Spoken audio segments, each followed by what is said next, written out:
BBC বাংলার সান্ধ্য অধিবেশন প্রবাহতে আপনাদের স্বাগত। আজ আপনাদের সাথে লন্ডন স্টুডিও থেকে আছি মানসী বড়ুয়া। বাংলাদেশের সর্বশেষ গুরুত্বপূর্ণ আপডেট সংবাদে আপনাকে স্বাগত। শুরুতেই সংবাদ শিরোনাম, পরে বিস্তারিত। প্রথমেই জানাবো আমাদের হাতে থাকা সর্বশেষ গুরুত্বপূর্ণ সবথেকে তাজা আপডেট সংবাদ। নির্বাচন থেকে সরে দাঁড়ালেন নারায়ণগঞ্জ ৫ আসনের বিএনপির প্রার্থী। ত্রয়োদশ জাতীয় সংসদ নির্বাচনে নারায়ণগঞ্জ ৫ আসনে সরে দাঁড়ালেন বিএনপির মনোনীত প্রার্থী মডেল গ্রুপের ব্যবস্থাপনা পরিচালক মোহাম্মদ মাসুদুজ্জামান মাসুদ। নিজে এবং তার পরিবারের নিরাপত্তাজনিত কারণে এই সিদ্ধান্ত নিয়েছেন বলে জানিয়েছেন তিনি। আজ নারায়ণগঞ্জ প্রেস ক্লাবে সংবাদ সম্মেলন করে তিনি এমন ঘোষণা দিয়েছেন। তিনি বলেন, আমি নিরাপত্তাজনিত কারণে আমরা জাতীয় সংসদ নির্বাচনের মধ্যে থাকতে পারছি না, এর জন্য আমি নারায়ণগঞ্জ ৫ থেকে আমার মনোনয়ন প্রত্যাহার করে নিলাম। এরপর জানাবো শরীফ ওসমান হাদিকে গুলি, ফয়সালের সহযোগী কবির ৭ দিনের রিমান্ডে। ইনকিলাব মঞ্চের আহ্বায়ক ওসমান হাদিকে হত্যা চেষ্টা মামলায় সন্দেহভাজন ফয়সাল করিম মাসুদের সহযোগী কবিরকে ৭ দিনের রিমান্ডে নিয়েছে পুলিশ। আজ শুনানি নিয়ে এ আদেশ দেন ঢাকার মহানগর হাকিম হাসিবুজ্জামান। সংশ্লিষ্ট আদালতের প্রসিকিউশন বিভাগ জানায়, কবিরকে ১০ দিনের রিমান্ডে পেতে আবেদন করেন ডিবি পুলিশের মতিঝিল জোনের টিমের পরিদর্শক ফয়সাল আহমেদ। শুনানি নিয়ে আদালত ৭ দিনের রিমান্ড মঞ্জুর করে। এদিকে গ্রহণযোগ্য নির্বাচন আয়োজনে সরকার প্রতিশ্রুতিবদ্ধ বললেন প্রধান উপদেষ্টা। একটি গ্রহণযোগ্য নির্বাচন আয়োজনের জন্য প্রয়োজনীয় সব ব্যবস্থা গ্রহণ করা সরকারের প্রতিশ্রুতিবদ্ধ বলে জানিয়েছে অন্তর্বর্তীকালীন সরকারের প্রধান উপদেষ্টা অধ্যাপক ড মোহাম্মদ ইউনূস। সন্ধ্যায় মহান বিজয় দিবস উপলক্ষে জাতির উদ্দেশ্যে দেওয়া ভাষণে তিনি এসব কথা বলেছেন। জানাবো ওসমান হাদিকে গুলি করা অস্ত্রের ম্যাগাজিন উদ্ধার র্যাবের। ইনকিলাব মঞ্চের মুখপাত্র ঢাকা ৮ আসনে সম্ভাব্য স্বতন্ত্র প্রার্থী শরীফ ওসমান হাদিকে গুলি করা অস্ত্রের গুলিসহ ম্যাগাজিন উদ্ধার করেছে র্যাব। আজ বিষয়টি নিশ্চিত করেছে র্যাবের সদস্যরা। র্যাব সূত্র জানায়, এই ঘটনার প্রধান সন্দেহভাজন ফয়সালের বোনের বাসার পাশের একটি জায়গা থেকে ম্যাগাজিন উদ্ধার করা হয়েছে।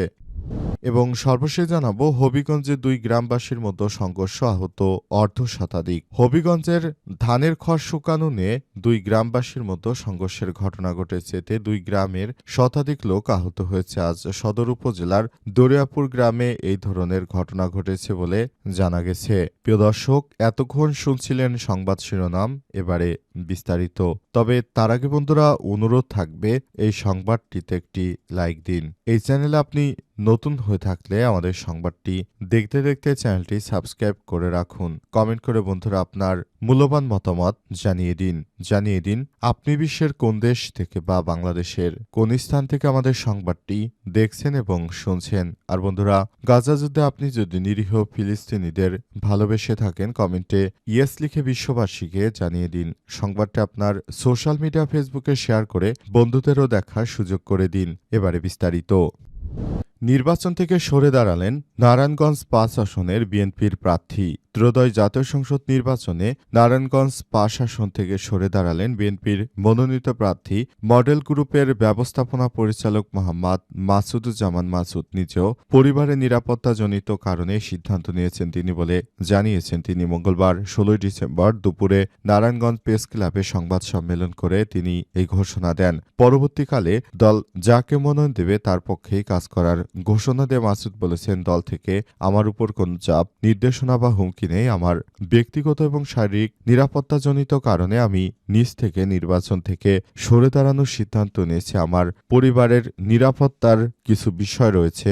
নেগেটিভ পরিবেশে এর একটা কারণ মূলত আমার ফ্যামিলি হচ্ছে ম্যাটার। তিনি আরো বলেন, দলের ভারপ্রাপ্ত চেয়ারম্যান নিজ থেকে আমাকে মূল্যায়ন করে মনোনয়ন দিয়েছিলেন, কিন্তু আমার দুর্ভাগ্য যে আমি সেটা ধরে রাখতে পারলাম না। আমার অনেকটা তীরে এসে তরি ডোবার মতো অবস্থা হয়েছে। এজন্য আমি দলের ভারপ্রাপ্ত চেয়ারম্যানের কাছে ক্ষমা প্রার্থী। সাংবাদিকদের প্রশ্নের জবাবে মাসুদ বলেছেন, এই মুহূর্তে ক্ষমা চাওয়া ছাড়া আমার হাতে অন্য কিছু করার নেই। তবে সংসদ সদস্য না হয়েও অন্য যে কোনো উপায় সমাজ ও মানুষের অনেক কিছু করা যায়। এতদিন নির্বাচনী প্রচারণা করে আমি এটা বুঝতে শিখেছি এবং আমার নির্বাচনী এলাকার বাইরেও আমি মানুষের সহযোগিতায় হাত বাড়িয়েছি। আমি প্রতিশ্রুতি দিলাম সংসদ সদস্য না হলেও আমি মানুষের পাশে থাকব বলে মন্তব্য করেছেন তিনি। এই ঘোষণার পর নারায়ণগঞ্জের অবস্থা একরকম থমথমে বিরাজ করছে। অনেকেই বলছে হয়তো কোনো সন্ত্রাসী বিএনপির মধ্যে অবস্থান করে তারা হয়তো তাকে চাপ প্রয়োগ করে তাকে নির্বাচনের নমিনেশন থেকে সরে দাঁড়ানোর বিষয়ে সিদ্ধান্ত নিতে বাধ্য করেছে বিদায় তিনি হয়তো এমন কাজ করতে বাধ্য হয়েছেন। ওসমান হাদিকে গুলি, ফয়সালের সহযোগী কবির ৭ দিনের রিমান্ডে। ইনকিলাব মঞ্চের আহ্বায়ক ওসমান হাদিকে হত্যা চেষ্টার মামলায় সন্দেহভাজন ফয়সাল করিম মাসুদের সহযোগী কবিরকে ৭ দিনের রিমান্ড দিয়েছে পুলিশ। আজ শুনানি নিয়ে এ আদেশ দেয় ঢাকা মহানগর হাকিম আসাদুজ্জামান। সংশ্লিষ্ট আদালতের প্রসিকিউশন বিভাগ জানিয়েছে কবিরকে ১০ দিনের রিমান্ডে পেতে আবেদন করে ডিবি পুলিশের মতিঝিল জোনাল টিমের পরিদর্শক ফয়সাল আহমেদ। শুনানি নিয়ে আদালত ৭ দিনের রিমান্ড মঞ্জুর করে। গত সোমবার নারায়ণগঞ্জের ফতুল্লা থেকে কবিরকে গ্রেপ্তার করে র্যাব। সেদিনই ফয়সালের স্ত্রী সায়দা পারভিন সামিয়া, শালক ওয়াহিদ আহমেদ শিপু ও বান্ধবী মারিয়া আক্তার লিমাকে ৫ দিনের রিমান্ডে পেয়েছে পুলিশের। আগে রোববার হামলায় ব্যবহৃত মোটরসাইকেল মালিক আব্দুল হান্নানের ৩ দিনের রিমান্ড মঞ্জুর করা হয়। হাদিকে গুলি করে হত্যা চেষ্টার ঘটনায় পরিবারের সম্মতি নিয়ে রোববার রাতে পল্টন থানায় হত্যা চেষ্টা মামলা করেছে ইনকিলাব মঞ্চের সদস্য সচিব আব্দুল্লাহ আল জাবের। জুলাই গণঅভ্যুত্থান এবং আওয়ামী লীগ নিষিদ্ধের আন্দোলনের মধ্য দিয়ে পরিচালিত পাওয়া হাদি ত্রয়োদশ জাতীয় সংসদ নির্বাচনে ঢাকা ৮ আসন থেকে স্বতন্ত্র প্রার্থী হওয়ার ঘোষণা দিয়েছিলেন। গত শুক্রবার গণসংযোগের জন্য বিজয়নগর এলাকায় গিয়ে তিনি আক্রান্ত হন। চলন্ত রিকশায় থাকা হাদিকে গুলি করে চলন্ত মোটরসাইকেলের পেছনে বসে থাকা আততায়ীরা গুলিটি লাগে হাদির মাথায়। গুরুতর আহত হাদিকে দ্রুত ঢাকা মেডিকেল কলেজ হাসপাতালে নিয়ে অস্ত্রোপচার করার পরই রাতেই তাকে ঢাকার এভারকেয়ার হাসপাতালে ভর্তি করা হয়। সোমবার এয়ার অ্যাম্বুলেন্সে করে হাদিকে সিঙ্গাপুরে নিয়ে যাওয়া হয়েছে বলে জানানো হয়েছে। গ্রহণযোগ্য নির্বাচন আয়োজনে সরকার প্রতিশ্রুতিবদ্ধ বলেন প্রধান উপদেষ্টা। দেশে একটি গ্রহণযোগ্য নির্বাচন করতে অন্তর্বর্তীকালীন সরকার প্রতিশ্রুতিবদ্ধ। যে কোনো পরিস্থিতিতে সরকার সবথেকে গ্রহণযোগ্য একটি নিরাপদ নির্বাচন বাংলাদেশে করতে চায়, এমনটা জানিয়েছেন অন্তর্বর্তীকালীন সরকারের প্রধান উপদেষ্টা। সন্ধ্যায় জাতির উদ্দেশ্যে দেয়া ভাষণে অন্তর্বর্তীকালীন সরকারের প্রধান উপদেষ্টা প্রফেসর ড মোহাম্মদ ইউনূসের সরকার এই বিষয়টি নিশ্চিত করেছেন। সরকারের পক্ষ থেকে বলা হয়েছে এবারের জাতীয় সংসদ নির্বাচন আয়োজন করার জন্য অবশ্যই আমাদেরকে আরও ভালো অবস্থানে যেতে হবে এবং সে অনুযায়ী কাজ করতে হবে। দেশটা আমাদের, সুতরাং এই ব্যাপারটি নিয়ে আমাদেরকে কাজ করতে হবে। দেশটা আমাদের বাংলাদেশে সবার, সুতরাং আমাদের বাংলাদেশে একটি পরিপূর্ণ সুষ্ঠু পরিবেশে নির্বাচন হওয়ার জন্য বাংলাদেশের প্রতিটি মানুষকে একসঙ্গে নিয়ে কাজ করতে হবে। দেশের প্রতিটি মানুষ, বাংলাদেশের প্রতিটি মানুষ বাংলাদেশটাকে সাজানোর পেছনে তাদের সবারই যে গুরুত্ব রয়েছে সেই সব গুরুত্ব এবং অবদানের কথা তুলে ধরেছেন অন্তর্বর্তীকালীন সরকারের প্রধান উপদেষ্টা প্রফেসর ড মোহাম্মদ ইউনূসের সরকার। সে অনুযায়ী তিনি আগামী জাতীয় সংসদ নির্বাচনে সবার অংশগ্রহণের মাধ্যমে একটি সুষ্ঠু পরিবেশে নির্বাচন আয়োজনের ব্যবস্থা করতে চান এবং নতুন বাংলাদেশ গড়ে তোলার যে প্রতিশ্রুতি তিনি দিয়েছেন সে বিষয়গুলোকে তিনি দেখতে চান বলে নিশ্চিত করা হয়েছে। ওসমান হাদিকে গুলি করা, অস্ত্রের ম্যাগাজিন উদ্ধার র্যাবের।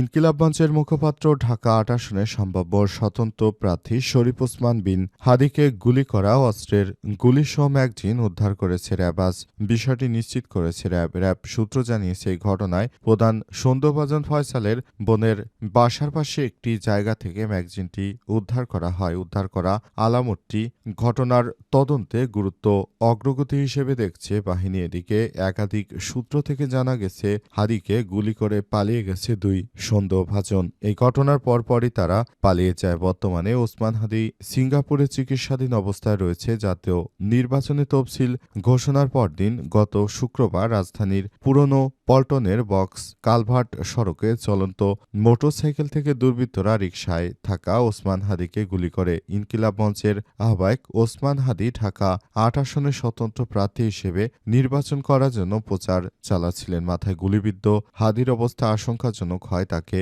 সোমবার উন্নত চিকিৎসার জন্য সিঙ্গাপুরে নেওয়া হয়েছে। ফয়সাল করিম মোটরসাইকেলের পেছনে বসে ওসমান হাদিকে গুলি করেছিলেন বলে ঘটনাস্থলের আশপাশে সিসিটিভি ক্যামেরায় পুলিশ পুরো বিষয়টি জানতে পারে এবং সে অনুযায়ী পুলিশের সদস্যরা কাজ করছে। পুলিশের পক্ষ থেকে সব রকমের তদন্ত করে ব্যবস্থা গ্রহণ করা হচ্ছে এবং আগামী জাতীয় সংসদ নির্বাচনের আগে এই ধরনের অনাকাঙ্ক্ষিত ঘটনা ভবিষ্যতে আর যেন না ঘটে সেই ব্যাপারটি নিয়ে তারা কাজ করছে।